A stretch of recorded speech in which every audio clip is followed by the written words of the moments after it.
everyone, welcome back. I'm Michael Sandler, your host on Inspire Nation, along with CJ Lou from the Fire It Up with CJ show.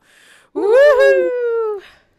If you've ever wanted more peace of mind and assurance that all is right with the world, then do we have the show for you. Today we'll be talking about finding peace of mind, letting go of your problems, recharging your batteries, and being able to breathe easier almost no matter what. That plus we'll talk about problems with Skype, college madness, insights and guru practice, Mantras Magazine, tilting into mountains, cliffs that is, skiing slurpees, one more ultrasound, a wife who swears like a sailor, upgrading wardrobes and studios, and what in the world three blind mice have to do with anything. Oh no. That plus heart coherence. So welcome back to the show, CJ. Are you ready to shine?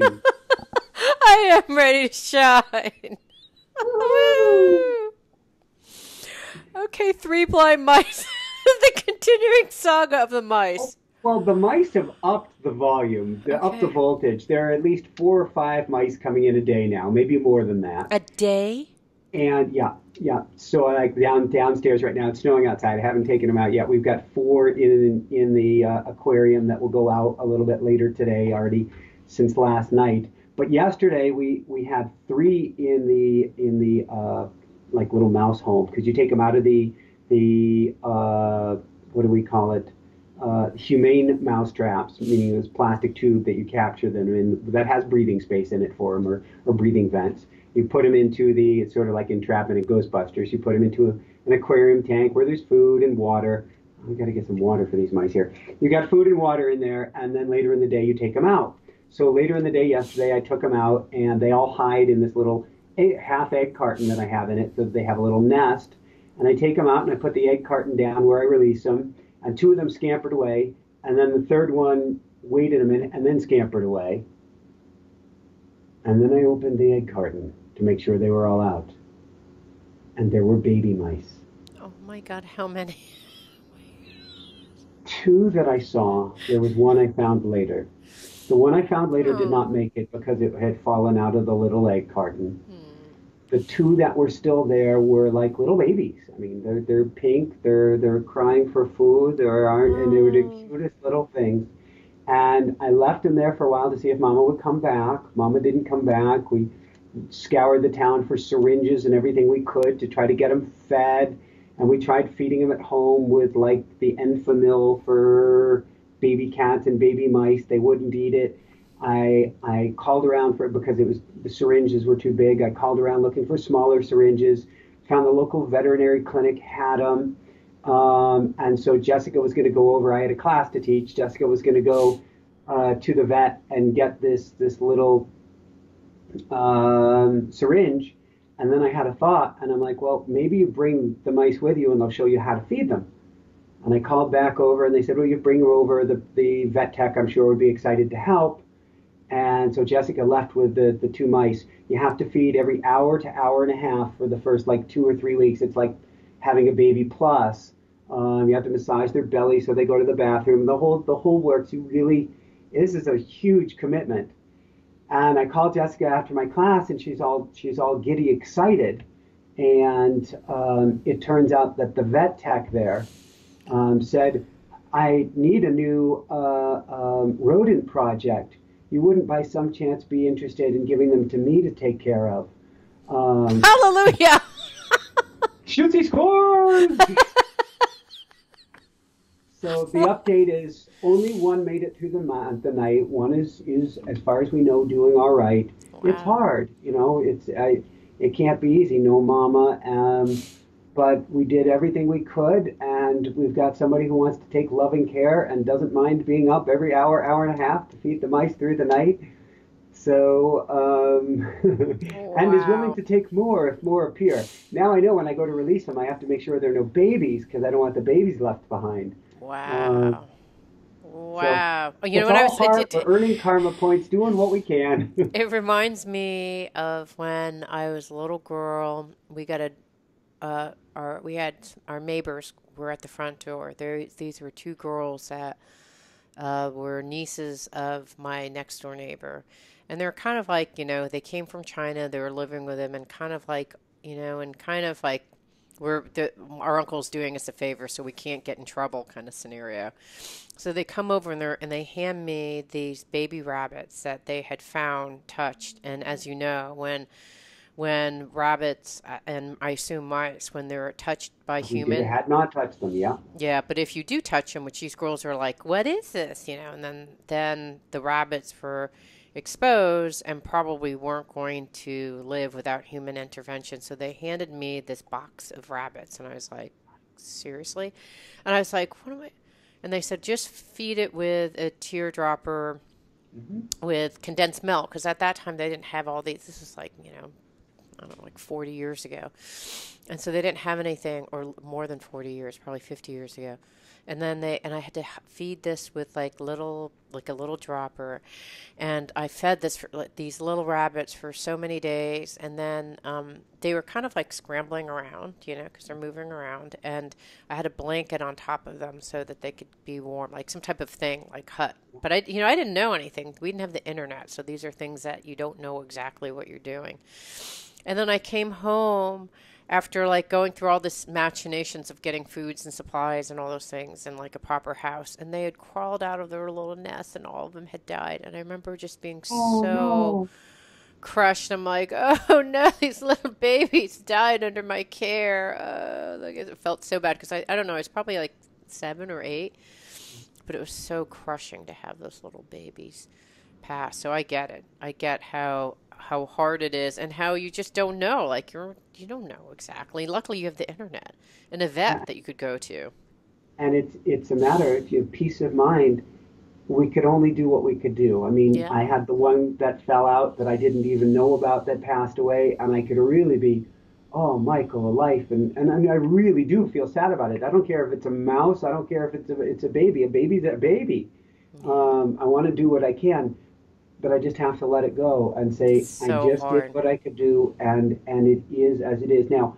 The fact that we got two really that got there alive, and Jessica's video of them both eating. Now that one's passed, I'm not sure whether they put it on Facebook or not, but it was such a healing experience for Jessica yesterday because we had the final ultrasound before whatever is the next step in this miscarriage just yesterday morning. Oh. And so to go from, I don't know what other way to describe it, a feeling of bereft, not just grief, but of a hole in yourself Mm. earlier yesterday, because there was no heartbeat, the baby had not grown, and so it's what do we do next?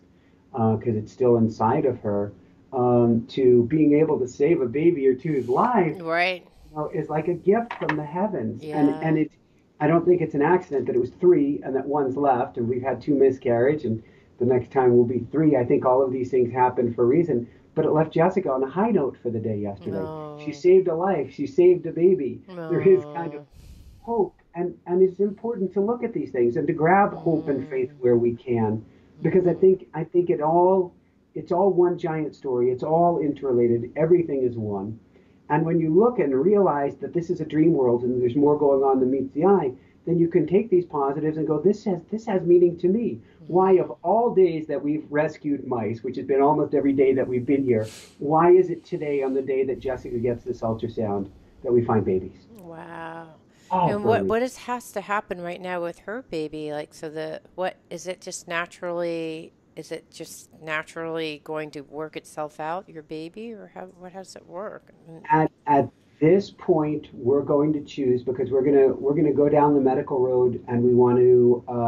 We're doing a balanced approach. There's lots of faith. There's raising our energy. There is meditating on this, and there's really we're going to go slow this next time around. We rushed to get back into it. They said you're most likely to get pregnant within the first 3 months of having a miscarriage, so we got pregnant right away.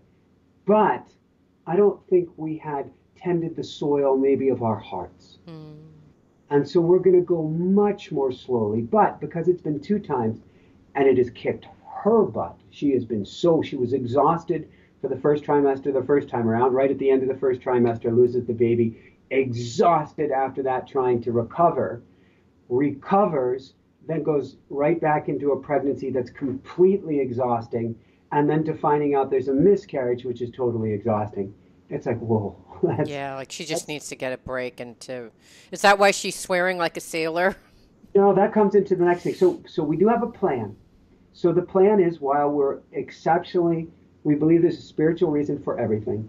We've met with a fertility expert. We're going to get a bunch of tests done. We're going to see what's going on. On top of that, having the whatever we call it that's still inside of her that is not alive, it means her hormones are still completely out of control. It means she's still as exhausted as if she's growing a baby. Mm, And so on Monday, she will have a procedure that will be, you can't call it terminating a birth. There is no birth. right. That will take care of that. And then we'll likely get tested to make sure, was it a genetic thing? Was it something else going on? Mm, What can we learn from it? This is the philosophy that I have of throwing the kitchen sink at everything. mm, And I honestly, I'm always twitchy when it comes to the medical community mm. because I believe there's so much more than modern medicine knows. But there's a time and a place for everything. So we will hopefully have Pookie back in the next week or two because she is so exhausted. Oh, poor thing. Oh, I can't So even that leads imagine. that leads us to swearing like a sailor, which is Hmm. her family visited Vail last week. Hmm. And so we went to Vail to ski with them a little bit, and Jessica has this split board set up.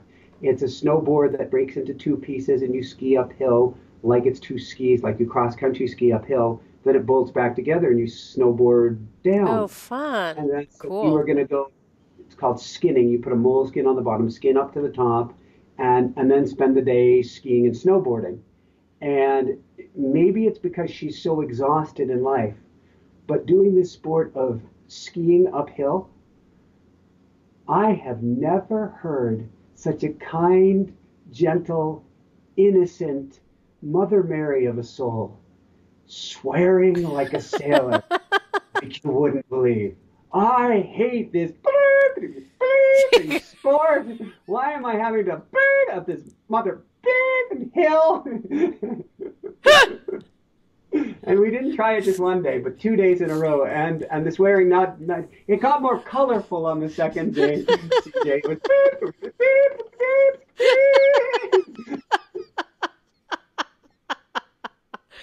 But she enjoyed it, right? Because the last time you spoke to me, she was like on a tear. Just totally excited about skiing again and like no holds bar. So it how was did a this fit in with mixed her healing snowboard journey? experience. It was a mixed snowboard experience because it was whiteout conditions for most of both days, except for the skin uphill on the second day with the brilliant sunshine out where she melted first. Then she recovered at the lodge, got ready to ski, and then it was total whiteout conditions. With that said, we went to black diamonds or double blacks Wow. where either of us has skied anything like this in 10, 15 years. And it was such a philosophical, a wild philosophical or spiritual lesson. Because the way that you ski, particularly, I'm on these tiny little skis, the way that you ski any ski, and particularly tiny little skis, is you need to press forward into the ski to Hmm. be able to get your weight on your edge, to have control over the Oh, right. ski. Yeah, I can see that. So you're kind of, it's not like your heels are providing it. It's like the You would side and fall. pushing. Yeah. Fall if you go to your Yeah. heels, you'd fall over or fall back behind Right. you. Now we're on a steep slope, like 40-degree slope, Down. and you have to lean into the slope, down the hill to get control over your skis. It's such a lesson of faith and letting go that to lean in, I will have greater control. This is the whole idea, this Right, philosophy that because I you're have. you- you're going Snuggle up. downhill. Yeah, so you think you'd Yes. be like, "Oh my God, I have to pull back," but when you And lean if you in, pull back, you fall. And if you lean forward, you have control. mm, And you have to lean wow. into the discomfort, lean into the fear. And so both of us had to lean in our own way, and the edges held. So the peace of Such mind. powerful. Wait, so we talked about peace of mind, letting go of problems and recharging your batteries and being able to breathe easier. How do you see that connected? Well, the peace of mind is you get to lean into everything. When you step back and you start to push away from everything, that's where you lose control. That's where things go wrong. I have a amazing coaching client who's a gold medalist in dressage, horseback riding. And he had a horse that he had to get back on this week that was really unruly, is the best way to put it, when he last tried a couple months ago, and it threw him off. It reared up so high. To ride the horse, he has to lean forward into the horse to get it to move along. If he leans back, it will rear up and throw him. Wow. It's such a philosophy on life Right. that Lean in. you have to lean in and you get more peace of mind. You have greater. So this is about having faith.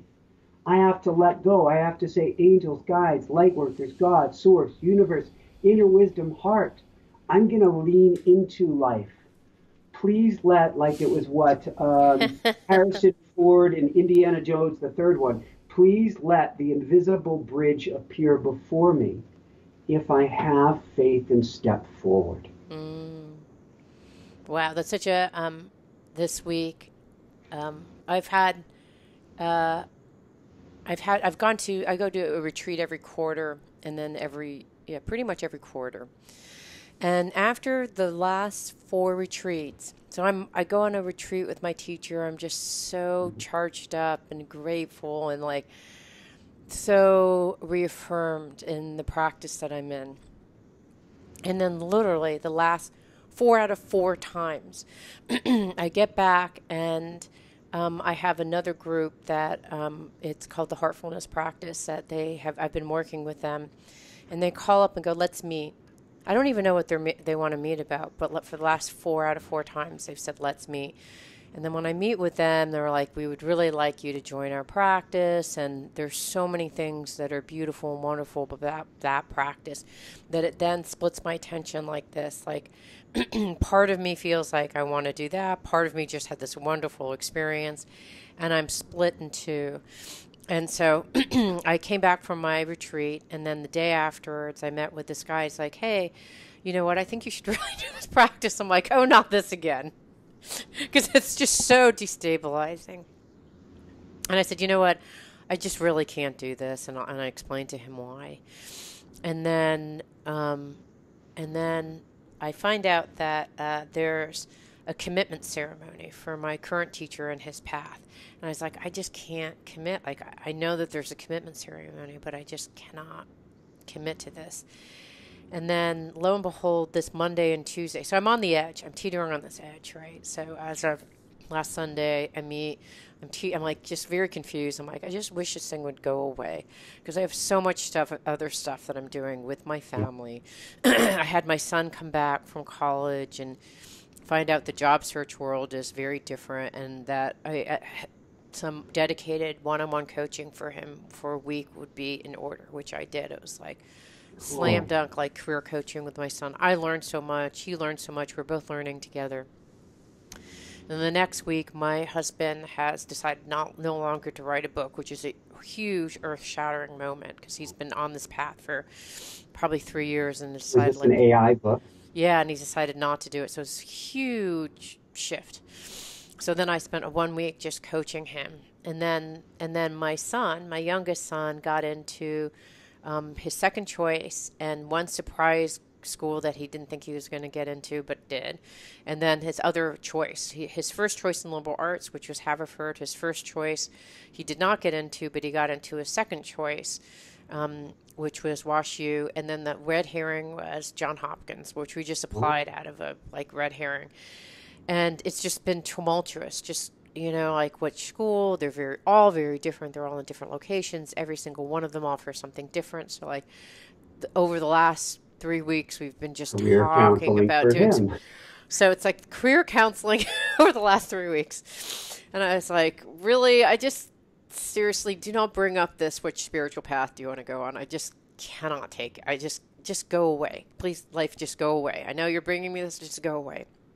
And in fact, when I meet with the spiritual guy, he said, what I really suggest is that you tune into your heart and figure out what path makes most sense to you. Then on Monday and Tuesday, Gideon starts receiving messages from my teacher, and they're very strange messages. I don't even know how to interpret the message, but the messages from my perspective are hurtful to me, because the correspondence is just antithetical to what I thought my guru was about, right? So then it throws this whole issue up all over again that I thought I had put to rest. And I kept on thinking, I just want this to go away. Please just go away. Like, and I think it's going back to what you're saying. And I thought, okay, it's not going away. So what would happen if you just leaned into it? And I thought, okay, what are all the fears that you have? What are all the concerns that you have? What do you want to do with this teacher? If you end up following this teacher, then what are the concerns? If you don't end up following this teacher, then what are the concerns? Just lay it all out. And I spent literally Wednesday and Thursday just mapping out, just leaning into the whole thing. And it was so powerful because when I did take the time to really explore what was happening, I realized I had given so much of my agency and my power of my own intuition and decision making over to this guru, who I still love and adore. It's just that the practice itself is weird because it's like you're adopting a parent that all of a sudden, because if you think of a parent that takes you to a world, which is a person who loves and supports you and is guiding you to the very best outcome in a world you don't understand. So assume that that's the role of a parent. That's what a guru does. They love and support you and enter into the spiritual practice that you don't know. And I realized that I had adopted a parent, but didn't realize that I adopt a parent. And in fact, I'm not a child. I may be a child of God, but I want to be a person directing my own spiritual agency. And so my aha from my guru practice was just knowing that, wow, I had unconsciously adopted a spiritual parent. I followed the rules of the spiritual parent without really critically examining those rules, of which when I kind of like woke up from this daze, I realized, like, wait a second, there's other ways of interpreting what the information that he's giving me about, like, stay in one path, don't move in different paths, and there are merits of what he's saying, but just like anything in life, you ultimately have to discern yourself what is the appropriate path to take. And so I leaned into it and ended up learning so much and kind of reshaping another aspect of my life that I didn't think I was going to be reshaping. Wow. So I don't even know if this is a question for on air because there's a lot of directions I can go with this. But we had a fascinating show about a woman with guru gone bad just yesterday. Which is very interesting. And that's not to say that's his path, but what was your choice? Well, you know what? It's the thing that I got from all of my self-reflection is that a guru is there, as he says, is to be this dispeller of darkness. And so to the extent that the teacher is becoming a dispeller of darkness, and is there to support and love and truly love you in an unconditional way and causes more good than harm, then I think, like, continue. So I'm going to continue with my teacher, but I saw that there was harm that he was doing, mostly unconsciously, because he's a very kind, wonderful, beautiful soul, but he's not a psychologist. So when he packages information, he's not packaging it from he's packaging it in a different way, from a guru way, which is like a parent and a student, versus two peers. Does that make sense? There's an authoritative position in which I realize that I'm done with having. I love my parents. I'm done. I feel like I have so much agency myself, and I have to trust my intuition, and I can listen just like I do with everything else that I do as an adult running my own life. I can listen to his spiritual guidance and say, that's right on. Or I can say, Yeah, that's really loving. I get it. And there's also this other perspective. But even listening to his, I was just digesting it like a kid would. Listen, assume it's true without a critical examination or analysis. And so it's like, wow, I lost myself But you in this leaned into the process. hill and found it. I did. I leaned into leaned into the hill and found it. But if I hadn't leaned in, if I kept on pushing back, I would have fallen or And it would have torn you apart. yeah.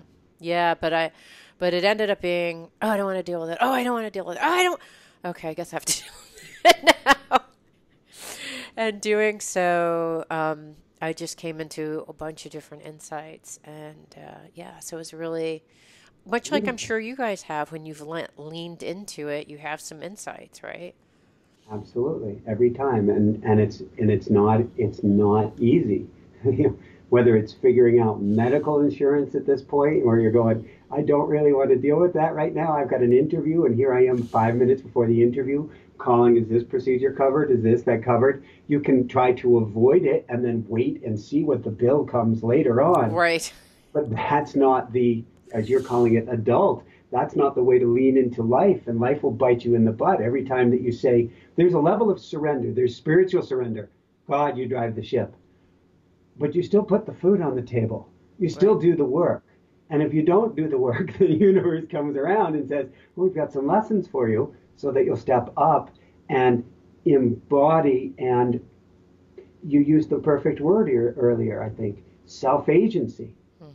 Take control of the aspects of your life that you're responsible for Right. in the most And beautiful, loving way. yeah, and you can give it away. I mean, but that's up to you. I mean, I was giving it away unconsciously, not realizing that there, in a weird way, I just did not see it as another parent or spiritual parent or teacher, and that you're giving all of your authority and agency to, and that I'm past that point in my life to do that. Even if I'm walking into the unknown, I can use, I can work with the guru as a Sherpa. I haven't gone up this mountain. Tell me where to go. What do you think are the tricky points? How do I get prepared? And then I can listen and take what I want and listen to lots of Sherpas, but just like picking one and saying, well, that must be because that guy climbed the top of the mountain. So it must be this only his one path is the only one that I have to take. So yeah, so I learned a great deal about how someone who's clearly been focusing on freedom and being empowered gave away unconsciously my power, my agency, and I still love and respect my guru, but I just realized that I can't do it. Well, it's fascinating to me, and it's so exciting to see. And the fact that you gave away your power, rediscovered it, is actually much more powerful than if you hadn't given it away. Yeah, So much greater are the learnings, and to me, that's why we're here. yeah, That's why you're listening to the show. Is we're all trying to learn and grow and evolve. I believe we get lost sometimes on the spiritual path, and we believe that the path is to get somewhere. hmm, I want to get to enlightenment. I want to get to understanding this whole great thing. I want to get to, as they call it, the giant cheeseburger in the sky. The path is the way. right, If you understand, if you really grasp that the path is everything, not where you get to on the path, then the fact that you say is, I'd like some Sherpas. I'd like a Sherpa or many Sherpas, but I'm going to make the decisions myself. That's the most beautiful thing in the world. yeah, That's where the real learnings occur. yeah, It's not about, well, if I go my own way, then I may not get to enlightenment in this lifetime. That's never what it's about. That's a video game. That's not what we're here is to learn, is to try to beat the game, to game the system. We're here to learn, to grow, to evolve. So if you feel pulled and called to grab some Sherpas and go up that mountain on your own, you you do that. If you say, oh, I need some more assistance, I better dive into the guru road for a while, you do that. But not to reach a place, yeah. but to be on the journey. Were you in my head? I'm just wondering. Have you been in my head for the last 3 days? Because that's exactly okay. If I were to just dive in a little bit in that the things that were said as part of a guru path, whether it's my teacher's path or many other very traditional paths, are one, you need to actually stick to one path because you can deepen a groove, just like anything. You're trying to deepen a positive groove, and when that deepening process allows more opening in yourself, and that deepening of an opening allows for more to happen. So that's just the idea of like, if you're, oftentimes we get in and we get stuck in a rut, but this is more like carve like a path to this beautiful place towards enlightenment. And so it's like, just go down one path and just keep on carving down that path. Do not look around. If you see someone on the side of the road, do not look, don't listen, just carve your path, carve your path. And that's like a very strong, in a lot of traditions, you have to commit to one guru. You have to commit to doing only that one practice. Do not like, blinders and like move forward. And he didn't say that at all. But, the recommended suggestion is that you stay on one path. And if you go on another path, that you could get confused because, one teacher is telling you this, the other teacher is telling you that. And like it's just too confusing versus like, he's like, it's a mommy and daddy situation versus saying like, yeah, mom, sometimes you follow what mom says and sometimes, but he's like, you just have to pick one. And so just pick one, pick daddy. Okay. So I'm like, okay. He didn't never said that, but he's like, this is why I don't want you to do that. Because it's not only confusing to the subtle systems in your body that have been trying to like cultivate an English garden versus an Asian garden, right? Like I'm planting in a beautiful system, and please do not like throw, a wildflower garden in the middle of my cultivated English garden. And he does a ton of work, so I understand why he would want that. But that's the fundamental thing. And I kept on thinking, if I don't do this, I'm not going to make spiritual progress. I'm not going to reach enlightenment faster. If I have to switch teachers, I'm not going to hit enlightenment faster. I'm not, so all that's the thing. It's just the fear. And then when I was doing my own automatic writing, it's like there's so many paths up the mountain. And, you just have to pick the path where you're feeling love and support and nurturance, which I do at this point. But I don't like someone putting the blinders on and saying, just stick to this one path. Don't look around.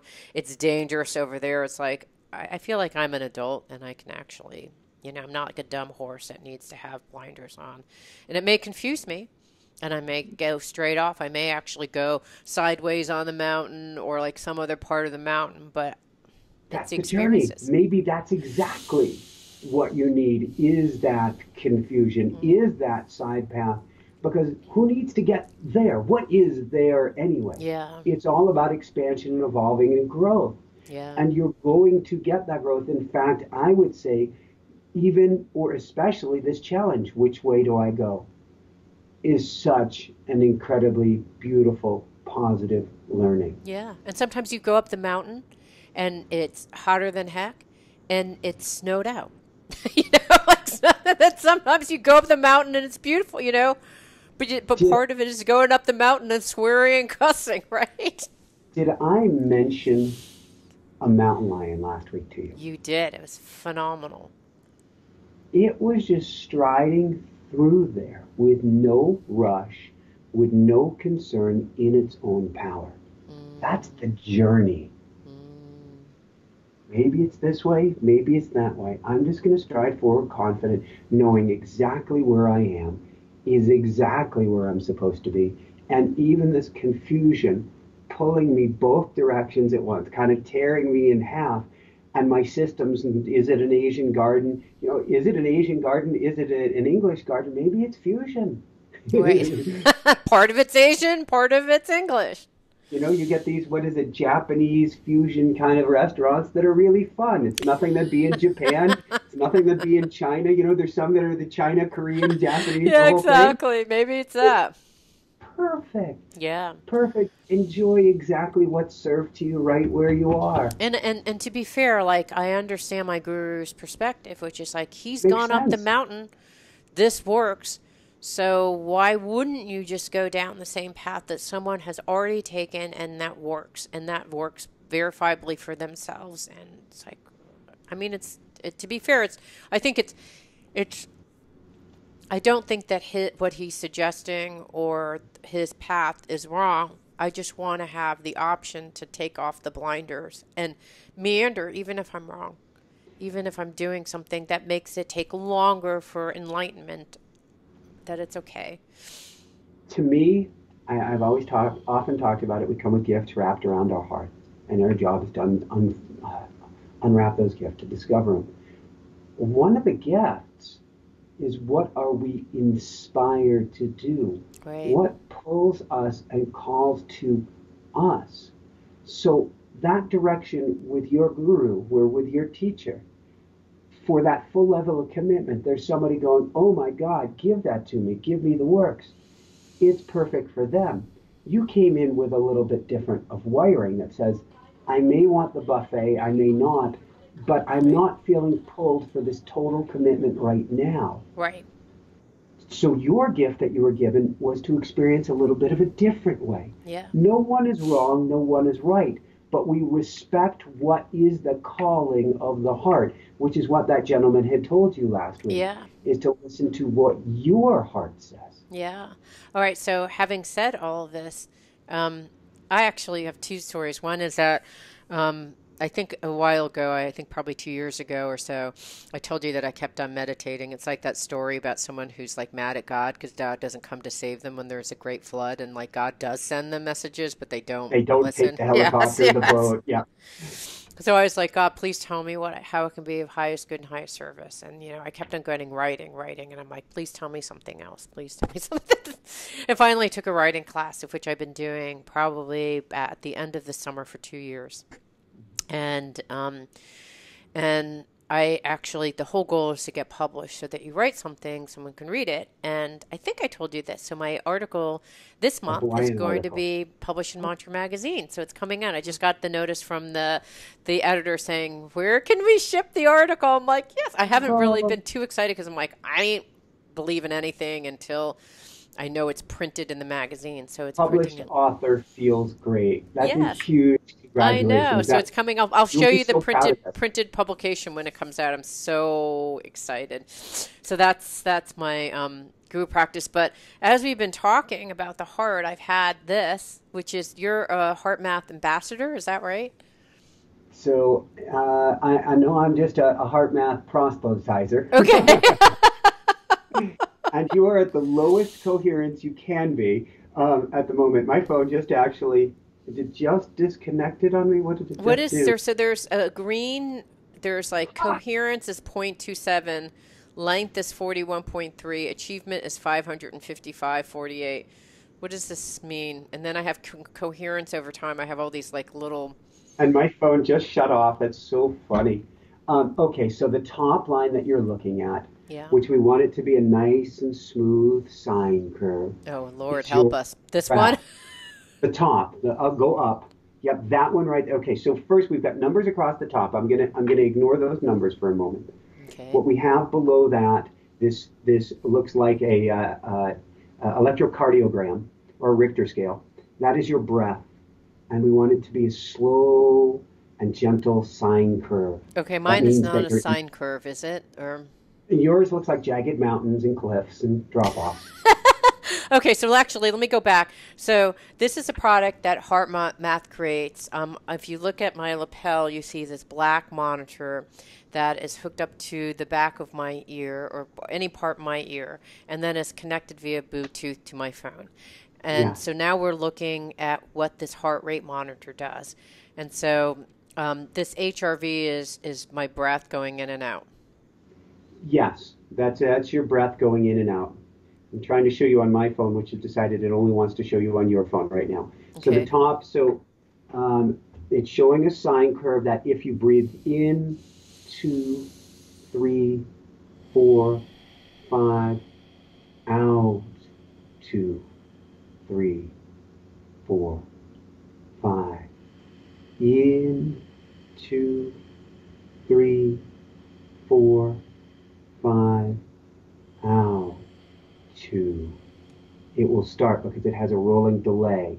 It will start to show you a gentle hill, and your coherence number will start to get up, go up. Ah, my phone is out of battery somehow, even though I just charged it. I see it, And but I see that little. Do you see the it's little starting sine to be curve? more of a regular curve right on the edge to the right side. That smoothness is what we're looking for in your breath. That smoothness is what I do teach in meditation, and I'm sure you've done, but is what I do also during the show.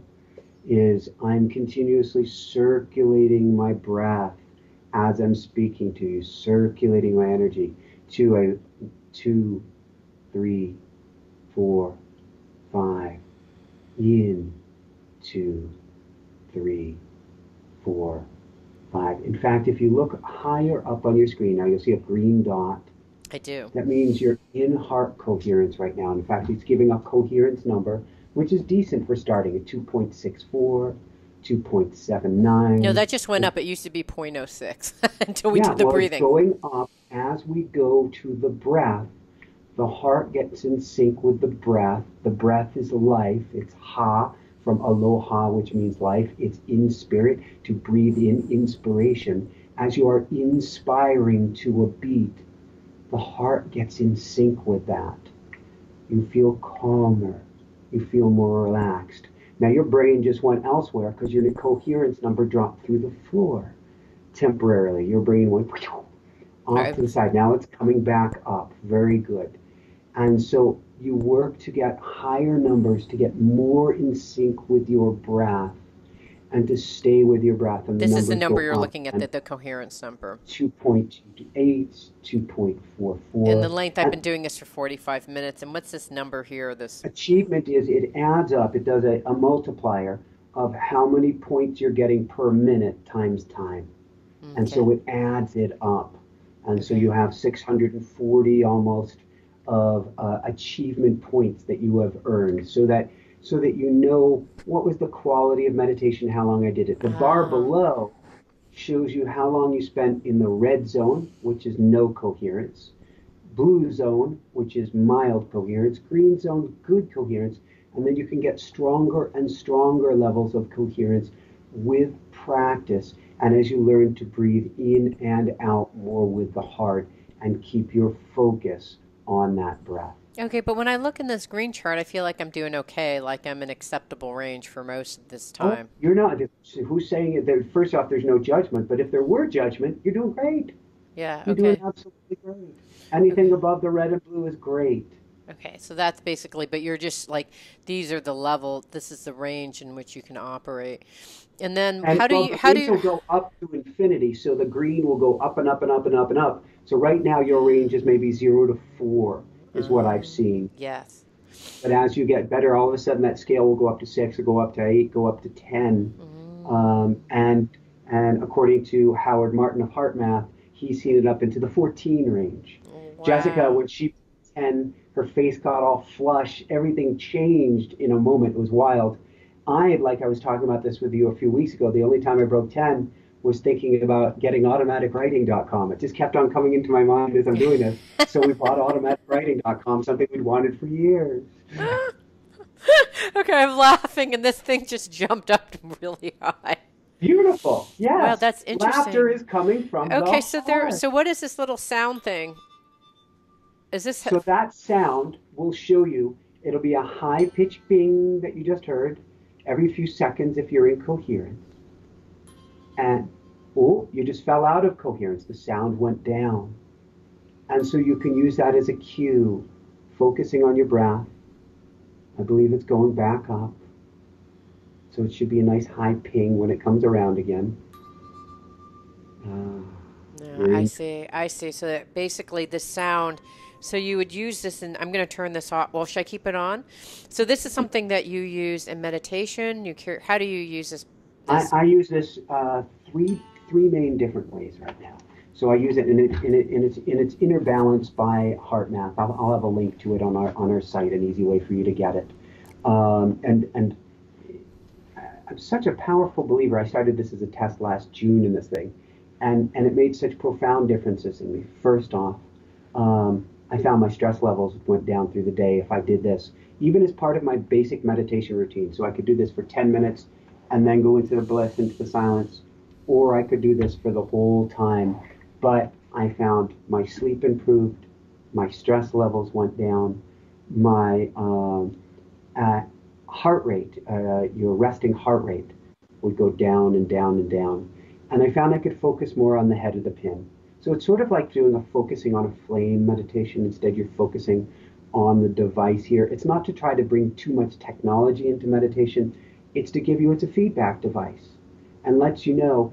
And it was fascinating to watch how much the mind would jump and go away, but then you can learn how to bring it back. I now use it with group coaching, getting us all into coherence at the same time. And how can you do that? So do all the people in the group have an app like this so they can All tell? the people have the app, and you can see.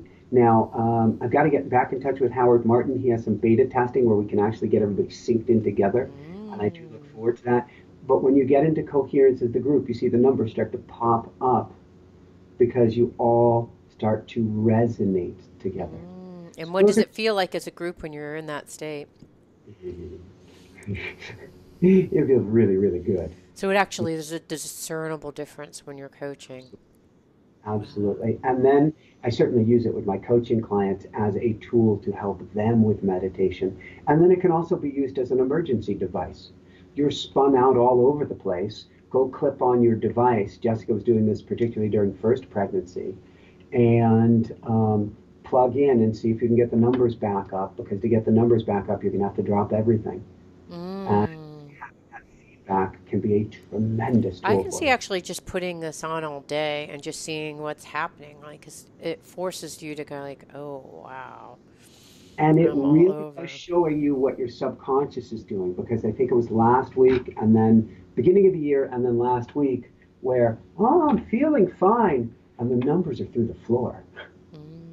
And so there's a lot going on below the surface, below Michael's conscious mind that I'm aware of. There's a duck paddling like hell. And so I get to work on that. Oh, it's pointing out. It's sort of like, a doctor going in and doing a test and say, we've got to work on your diet because your arteries are clogging up. When you see the numbers are super low here, it doesn't mean judge yourself. Oh, I'm not a good meditator. It means there's something you get to work on right away. Right, because you can actually be breathing and being feeling calm, and then you're like, wait, why is this so off? And it's because there's something that's beyond the breath and the heart that it's Yeah. picking up. How does it pick it up then if it's beyond the breath and the heart? Well, what happens is you will see that your breath, instead of being smooth, even as you're trying to be smooth, because it's really actually measuring. It's not measuring your breath. What it's measuring is the change in your heart rate, which your heart rate always goes up on an inhalation and down on an exhalation. And the heart rate variability is how quickly, how flexible are the changes? How much is it changing between heartbeat? How is that looking? And so you can breathe as smooth as you want when things are off, and you're going to see a Richter scale for your breath because your heart is completely out of whack. Wow. And you will see that. You may not feel it. Although if you really asked yourself, am I feeling really blissful right now? You go, something feels a little off. You will see a Richter scale. And then as that goes away, you've taken care of something, you've leaned into the hill, you've relaxed, you've gone to prayer, whatever it is, a day or two later, all of a sudden you'll have a nice smooth curve again. Wow, that's And it can fascinating. certainly be a warning sign, Right? not of, oh my God, I'm going to die. But if you're getting jagged line day after day, it means we've got to meditate more. We've got to step back. Maybe we need a break from work or a break from whatever is going on. But there's something that your heart is recognizing under the surface Mm. that needs to be addressed. And literally, heart rate variability can be tracked to heart health.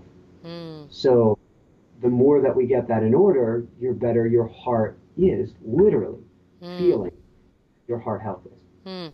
So when going back to the theme, so finding peace of mind, this is kind of a tech to help you find the peace of mind as well as understanding that the problems when you don't think they're problems, you can actually see the little jagged lines. That's In the fascinating. Western world, we are experts at leaning away from the mountain, Mm. at stepping back and blocking it out and turning to TV or addictive behaviors or alcohol or whatever it is. Get me away. I don't want to think about it. The device will clearly show you how much you're leaning into your mountain Mm. and say, hey, you get to work on this, or you're really doing really well, keep it up. It's not a judgment tool. It's not a, oh, I got an average score of a 5.7. Oh, I got a 12.2. No, that's ego going in the back door. It's just, how can I do on a Relatively. daily basis? And am I going trending up? Am I trending down? If I'm trending down, what is it? Well, in our case, it was a miscarriage. Hello, of Right. course. Right. What can I do to bring it back from there? I'm curious. You had said that the woman that you spoke to, you were kind of a little bit tenderly like, well, I spoke to a guru person. What did she finally decide in her decision? Well, hers was a much more harrowing story, but it had to do with the parental thing. Mm. And when we have parent wounds, we can actually go into an unhealthy guru situation if that guru isn't particularly careful. And hers was not on the as benevolent side probably as we would desire. Everybody's on their journey. I send love to everybody, but she was taken down a real harrowing path because she gave her power away. And when you give your power away in that parental situation, you want to please the parent. And you want to please the parent at any cost. And because this is the path, if they're saying, come closer to me, drop all the others behind you, they're not on the same path as you, you have to stay focused to me, you can really insulate yourself. And if you're not careful, get yourself in a dangerous situation. So That's what interesting. happened with her. Wow. So it's a very strong parallel to what could or could not happen had I not leaned in. Bingo. That's fascinating. Okay, so we had something on here that we haven't covered, upgrading wardrobes in studios. That sounds so alluring. What's happening? So, so the last two things that I've got here, and then I'm going to jump into a beautiful coaching session. I want to hear Yes. what else. I think you've got a few more things too, like Skype Oh, fun. skiing. No, Um, skiing slurpees. That's the only thing we didn't cover, right? And ski, then well, skiing, upgrade. Slurpee, and the upgrading wardrobes and studios. So I want a studio in Aspen. I want a studio really badly in Aspen. I want to grab everybody from the Aspen Ideas Festival. I want us to have our own festival. I want everybody who comes into town who I need to mug and speak with to be in our studio, or if we do a rolling Tesla studio, that I want a studio. I want a studio audience. I want a live event. I want to have fun with this thing. And so I'm asking myself, well, Jessica's been challenging me, and now I'm going along for the ride. How can we make our show more pro with what we've got? So we've got a decent green screen, but what can we do to take that to a next level? Because it's kind of buggy. We've got look me looking kind of decent, but I'm sometimes a little rough around the edges. What can we do to sharpen me up, to make me the $1,000,000 that helps that $1,000,000 studio manifest? And so really challenging us, how can we prove all of these details? Because it's not so much that you are what you wear, but we are our costumes. And we can change hats in a moment's notice. How do I wear the absolute best hat that I can to bring this show up to the next level? Yeah, And exciting. So so I don't what's know. your wardrobe change? What are you doing? I I get the have no studio. I have no idea because I'm getting to ask me. First off, it's I wear nice stuff, but crisper, cleaner, sharper. I don't know, taking even better care, or maybe we won't do the dry cleaning, not good for the environment, but something where everything just looks a little bit tighter, a little bit sharper. But I'm getting to ask myself, what is you? Is you that sharp polo? Is you the athletic shirt? Because I bounce back and forth. Polos on the show, polos for my coaching, and then a running clothes all the rest of the time, which drives Jessica nuts. Oh, so So I'm if I having were like to see you in Aspen at a grocery store, you'd have like your running shirt on. there's a 50-50 shot of which hat you're going to catch me in. I have been leaning more towards going, how do I look and feel the $1,000,000 that I feel where I'm not in grungy running clothing? Yeah. And I haven't come up with that answer yet. And so I'm leaning into this and trying to figure out, in a sense, it's a who I am I when I go out? Yeah. But I am noticing the higher level energy that I am carrying, the sharper I want to look. So, I step out of this beautiful Tesla. I put on these amazing skis, and I'm not trying to show off to anybody. This is just for me. And I go run up this hill on old ratty clothing. I Right. go, what's up with that?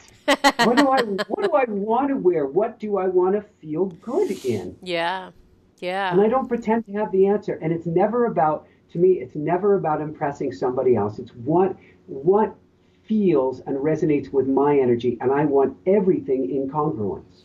Well, you know, Everything. I there's this woman, I guess I wish I could remember her name, but she's about dressing from the outside in, so or inside out. So she kind of she looks at your color palette, she looks at your energy, and she like gets you to stretch, like gets you to try outfits that you wouldn't necessarily maybe choose off the bat. And but she looks at your coloring. She looks. It would be fun for you to interview her. If I just, I think I just don't remember her name. If you, It'll come to you. I would love to know. yeah, There she is looks at something to energy. She looks at energy, and she gets your clothing based on energy. there is an energy to everything. Hmm. And that in essence is I want to be congruous Hmm. at all points, congruent at all points. If I am up leveling my life and challenging myself in I think four key areas that I'm challenging myself, maybe it's five. So I want to be the best dad, the best partner, the best at the show, so best with the business, the best at my running uphill and skiing. And certainly I would never say the best at spirituality, but I want to every moment of my life Inspire be people. connected Yeah. to source. Yeah, and that then what can I do to bring my energy up in each area? And that does mean a wardrobe change. It does mean upgrading. I think we all get to look at how can I make my life 1% better here, 1% better there.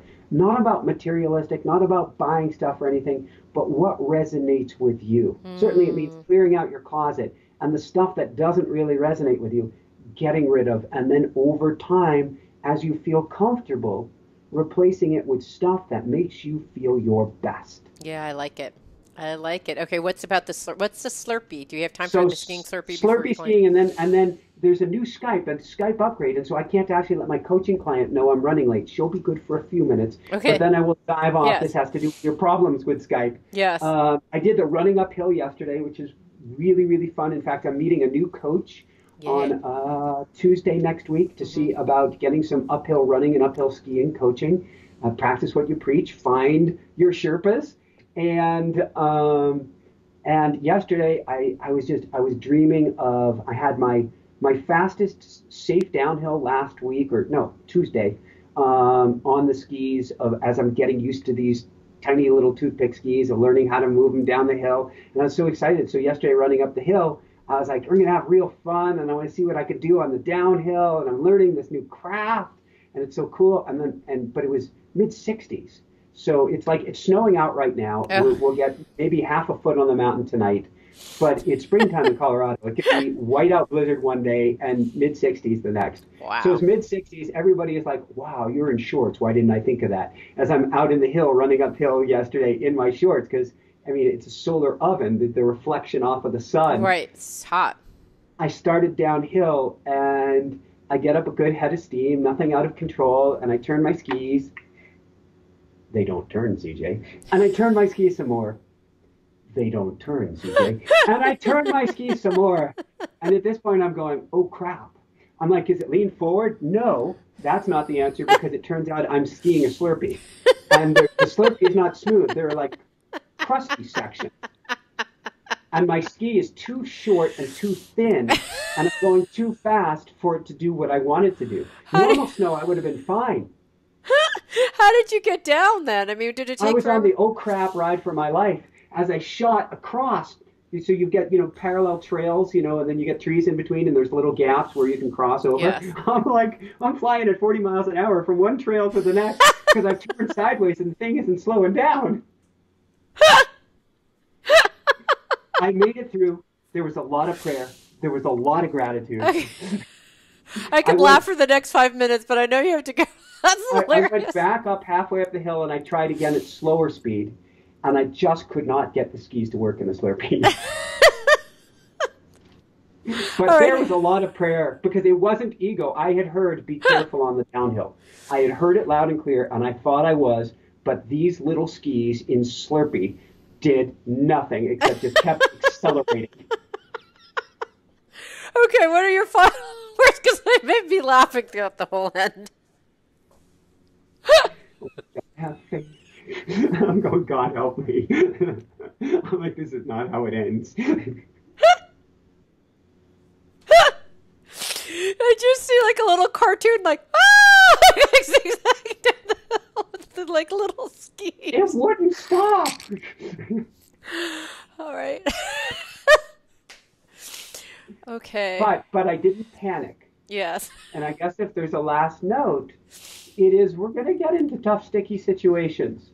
The best thing that you can do is relax into it. It will run itself out. Hopefully you've got a little mountain left so you don't run short a mountain.